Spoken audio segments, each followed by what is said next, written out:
दरवर्षी मी वर्षातून 2 ते 3 वेळा आवर्जून इथे येते.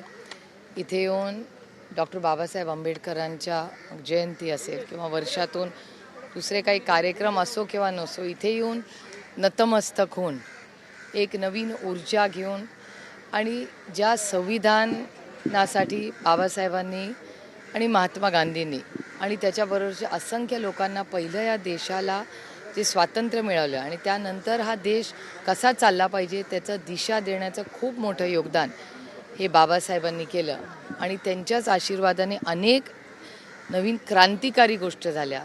शिक्षण असेल, समता असेल, त्यानंतर पाण्याचे प्रश्न असतील, नद्यांचे प्रश्न असतील, हे अशासारखे अनेक किंवा वीज प्रकल्प कसे असले पाहिजेत, असे असंख्य पुरोगामी विचार सामाजिक पण आणि राज्याच्या हितासाठी असे असंख्य निर्णय किंवा त्या निर्णयाला सुरुवात किंवा दिशा द्यायचं खूप मोठं योगदान भारतरत्न डॉक्टर बाबासाहेब आंबेडकरांनी दिलेलं आहे.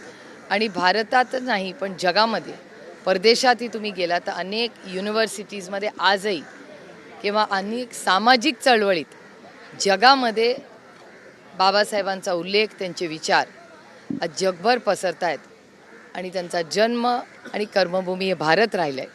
ह्याचा आपल्या सगळ्यांनाच आणि मला स्वतःला सार्थ अभिमान आहे.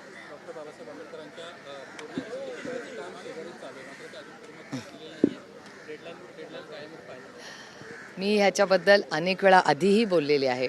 महाविकास आघाडीचं सरकार असताना तेव्हा खूप वेळा आम्ही सगळेच जायचो. आदरणीय पवारसाहेबांनी त्याचा खूप पाठपुरावा केलेला आहे. पण आता जवळपास त्या गोष्टीला 3-4 वर्ष झालेली आहेत. सरकार ज्या स्पीडनी ते काम आत्तापर्यंत पूर्ण व्हायला हवं होतं ते झालेलं नाही, दुर्दैव आहे.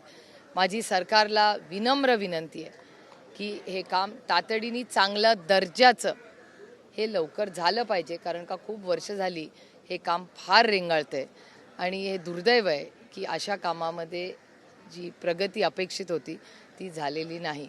फक्त भाषणापुरतं बाबासाहेबांचं नाव घेऊन चालणार नाही या सरकारला, पण ते कृतीमध्ये त्यांनी करून दाखवलं पाहिजे आणि पुढच्या पिढीला बाबासाहेबांचे विचार गाववाडी वस्तीपर्यंत पोचवण्याची नैतिक जबाबदारी सरकारची तर आहेच, पण आम्हीही ती घेतो कारण का हा विचार खूप मोठा आहे.